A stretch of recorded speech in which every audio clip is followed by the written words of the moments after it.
How do you define, you said the world is entering multipolarity. How do you define a multipolar world? Well, we're used to American dominance. I mean, after the Second World War, they were 40% of global GDP. Then you had a Cold War with the Soviet Union, but there's very little interaction. Then after the Berlin Wall fell and the Soviet Union was dissolved, America, in their own estimation, became the new Rome. There was no enemy. It was the end of civilization. Then they saw China, which they were helping, growing bigger and bigger.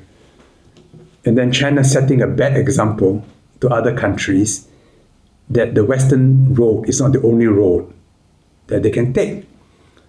And in fact, more and more in the developing world, they've come to the conclusion that the Western road is a dead end for them. Yes. So they better find their own road. They can't take the Chinese road. It's not possible. No way, yes. But they can find their own way to the future. So China's success is a criticism of a prevalent Western view that my values are universal and that the only way to the future is my way. So that is no longer the view in the third world, in the global south. So you're saying that one, what multipolarity means is that a paradigm shift in the mindset, in how people think and view the world, and the values that we hold. But it also means greater instability. You know, Luther sings Santi. The moment you have three, you can't predict.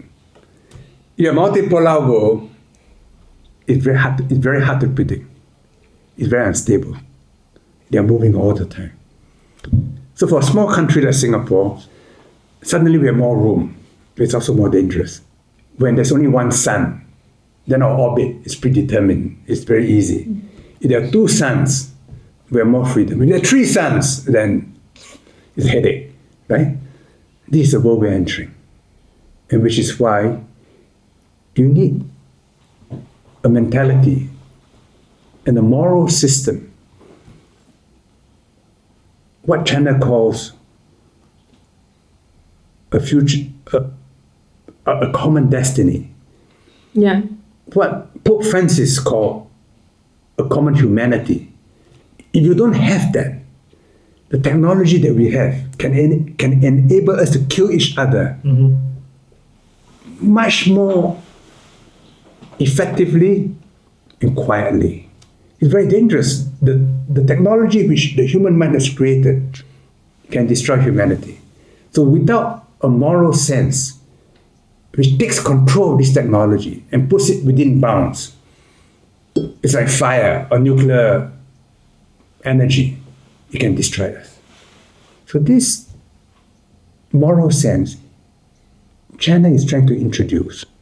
Pope Francis has tried to introduce. There are different moral philosophers in the world who are saying, look, be careful. We can't just rush into this without thinking. AI will replace most of us. And it's scary. When the Industrial Revolution happened, workers smashed machines because the machines take away their jobs. Okay. The assembly line reduced human beings to machine parts. So you had Karl Marx, you had the Communist Manifesto, the socialist movement, to recover the authority of human beings. And in the 20th century, technology was used to kill people on an industrial scale. So if we're not careful, in this century, there will be terrible things happening because of technological development. So this moral sense is very important. Actually, at the beginning of the conversation, you mentioned that you think China is keep doing experiments and keep analyzing the experiments, and that's why Policy you feel level, that's why you feel China is young, because we don't have that sense of end of history. I don't think Chinese people will ever talk about now we have the best system or now we have the end of the history.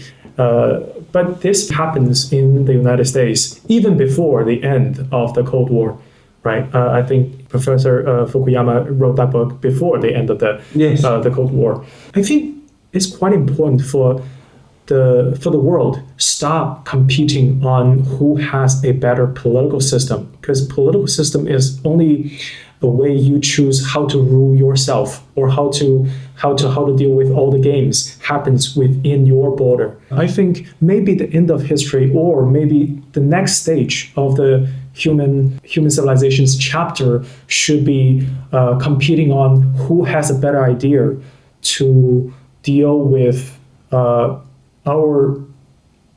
mutual problems, such as climate change, such as how AI will serve the human civilization instead of replacing our civilization.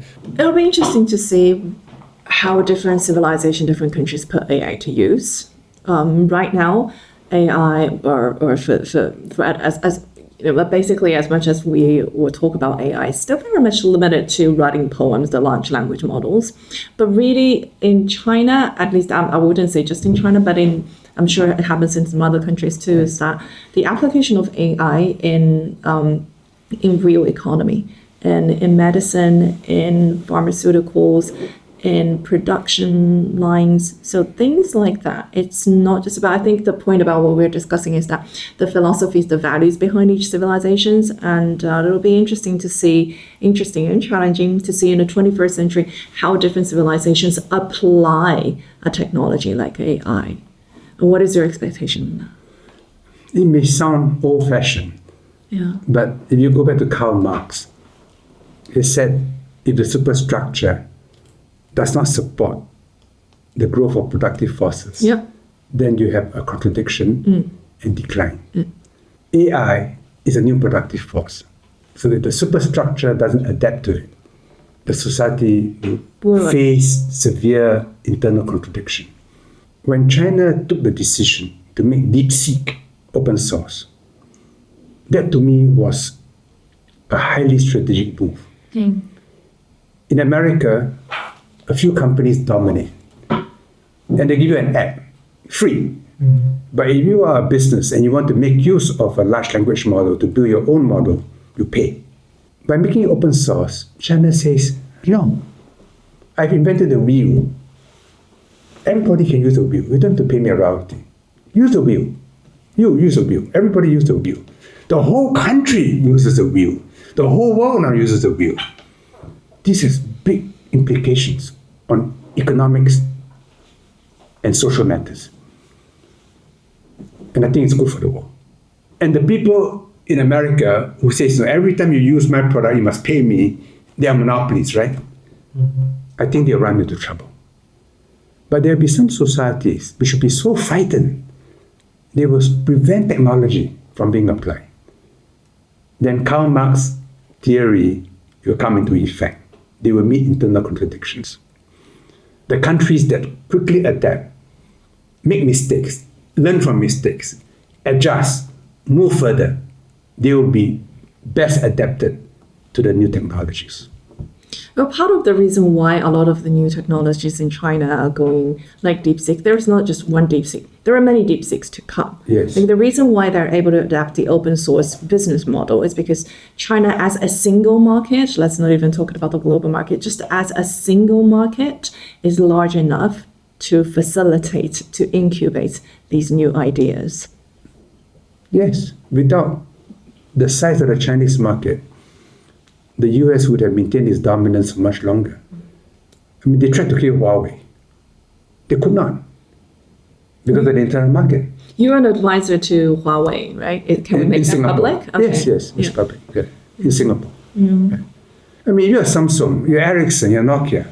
You have to think what? If US says, do this, you do this. Don't do that, you don't do that. But China didn't have to. So they tried to kill Huawei. They failed. What was your advice given to Huawei with that? No, I didn't want to join Huawei at first because it was radioactive, and I'm retired.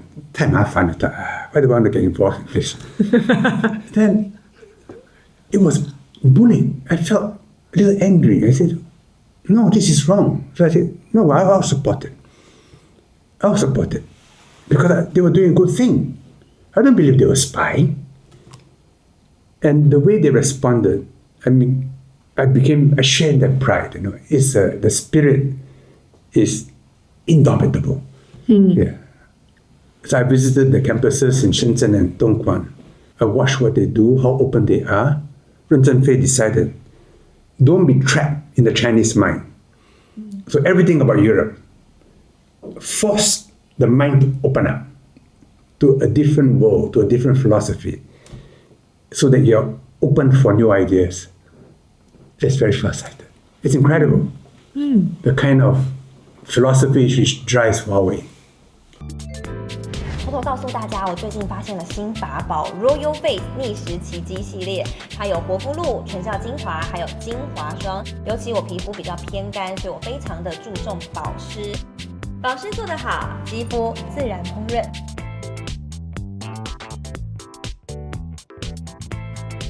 提亮肤色更年轻，抚平皱纹超有感，而且气色变好。用心保养，每天都更美一点。